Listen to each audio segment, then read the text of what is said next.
శ్రీ గురుభ్యో నమః. లలితా సహస్రనామం యొక్క విశిష్టత.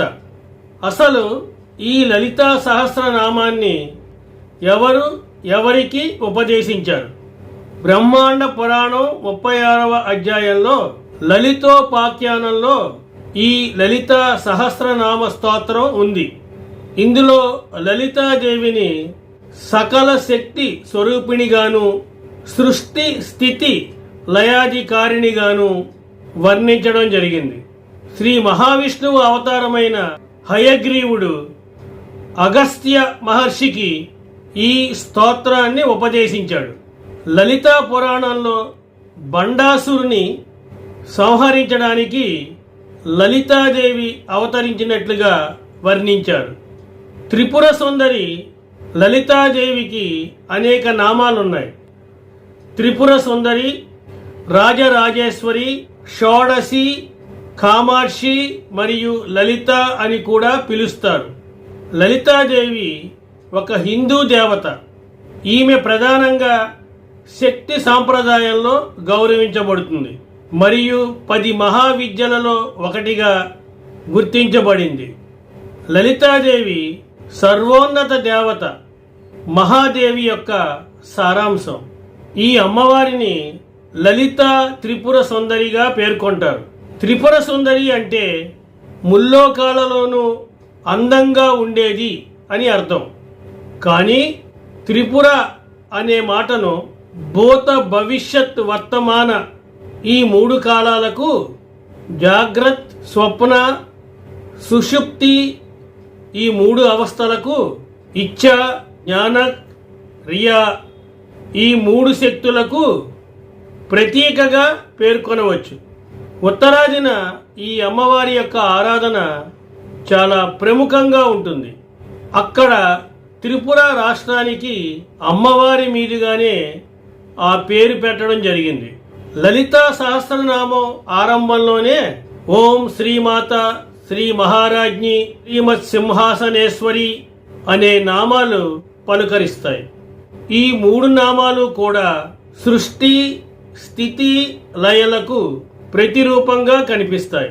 ఆపై అమ్మవారి వర్ణన, చరిత్ర, మహత్తు అన్నీ క్రమంగా సాగుతాయి.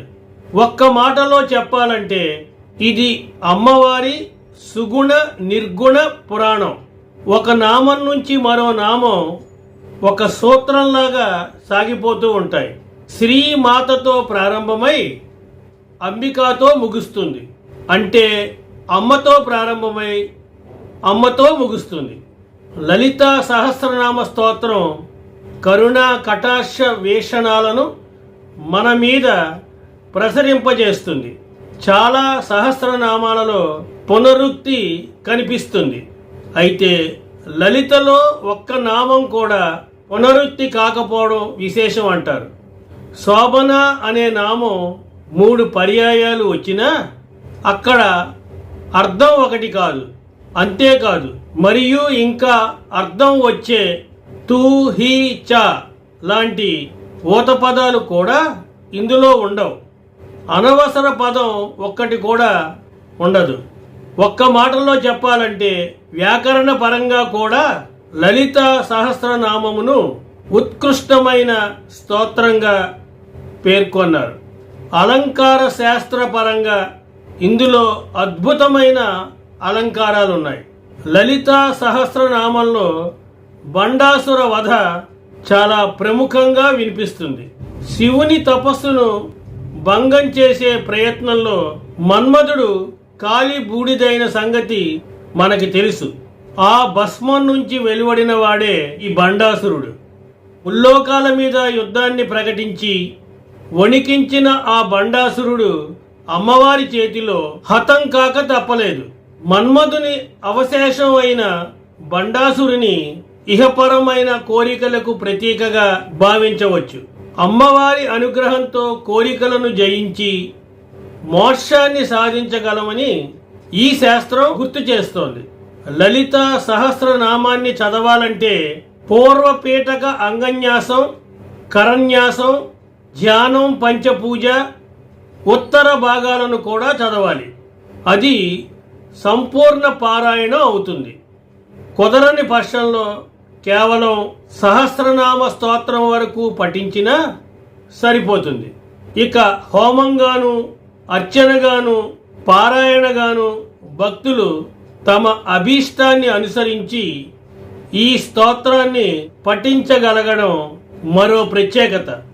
ఇందులోని ఒక శ్లోకాన్ని గ్రహించి మహామంత్రంగా జపించడం కూడా ఉంది. సాధారణంగా సహస్రనామంలో ఒకే తరహా ఆరాధనకి ప్రాధాన్యత ఉంటుంది. కానీ ఆ సహస్రంలో సగుణ ఆరాధన, నిర్గుణ ఆరాధన, త్రిమూర్తుల ఉపాసన, కుండలిని జాగృతి, షట్చక్ర ఆరాధన, ఇలా అన్ని రకాల మార్గాలు కనిపిస్తాయి. అమ్మవారిని ప్రసన్నం చేసుకునేందుకు సాక్షాత్తు దేవతలే ఈ సహస్రనామాలను పఠించేవారట. ఆ నామాలను హయగ్రీవుడు అగస్త్యునికి బోధించగా వాటిని వ్యాసుడు బ్రహ్మాండ పురాణంలో పొందుపరిచాడు.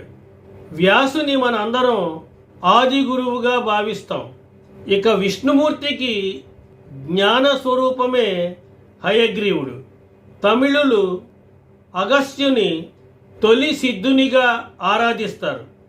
మరి అగస్త్యునికే ఆరాధ్యనీయమైన ఈ స్తోత్రం సామాన్యులకి ఎంత మేలు చేస్తుందో కదా. లలితా సహస్రనామం చివరలో శ్రీ లలితా రహస్య నామ సహస్రోత్ర అని పేర్కొంటారు. అంటే ఇది అర్హులైన వారికి చెప్పాలని అర్థం. ఇందులో పారమార్థికమైన గూఢార్థాలు చాలా ఉన్నాయని మరో అర్థం కూడా వస్తుంది. సాధకులకు, ఉపాసకులకు జ్ఞాన మార్గాన్ని సూచించే అనేక రకమైన రహస్యాలు ఇందులో ఉన్నాయి. అమ్మవారి బీజాక్షరాలు, సృష్టి రహస్యాలు, అష్టమాతృకలు, దశమహావిద్యలకు సంబంధించిన జ్ఞానం ఇందులో నిక్షిప్తమై ఉంది. ఎంతో మంది ఋషులు లలితా సహస్రనామ భాష్యాలు రాశారు. అందులో భాస్కర రాయలు వారు రాసిన భాష్యం ఎంతో ప్రాధాన్యతను సంతరించుకుంది. ఇలా ఎంత చెప్పుకున్నా లలిత సహస్రనామ ప్రత్యేకత ఇంకా మిగిలే ఉంటుంది.